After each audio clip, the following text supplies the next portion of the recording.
नमस्कार मित्र आणि मैत्रिणींनो, मिनी ब्लॉगमध्ये तुमचं खूप खूप स्वागत आहे.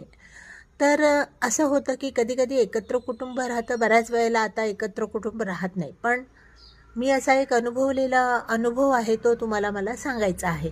काय होतं की आई जर मुलाला सकाळी कामावर जाताना एखाद्या गोळ्या संपल्या असेल, तर ती म्हणते की "बाळा रे, ह्या गोळ्या घेऊन ये."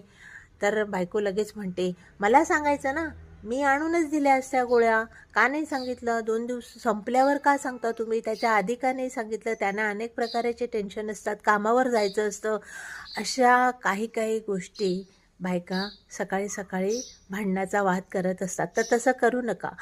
तुम्हाला तिने 2 दिवस आधी सांगितलेलं असतं, पण तुम्ही विसरलेला असतात. पण ती नवऱ्यासमोर सांगायला घाबरते आई, की तिने जर सांगितलं की मी माझ्या सुनेला सांगितलेलं होतं की गोळ्या माझ्या संपल्या, पण तिने ते लक्ष दिलं नाही, तर किती वाद झाले असते. तर तसं समजू नका.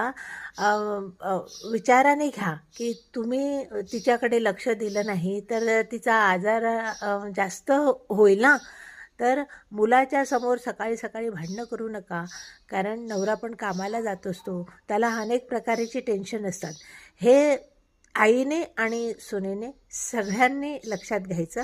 जर सकाळी आई त्याची मुलाबरोबर 5 मिनटं बसली असली, तर तुम्ही असा विचार कधीच करायचा नाही की त्याचे कान भरते किंवा काही. आईचा हक्कच आहे मुलाकडे बसायचा, हो की नाही? हे सगळं समजून घेतलं ना, तर संसार एवढा नीट राहील ना. मुलाची आई म्हणजे आपली सासूबरोबर पण नीट राहिलं ना, तर संसार इतका सुखाचा होईल ना, की तुम्ही विचारही करू शकत नाही.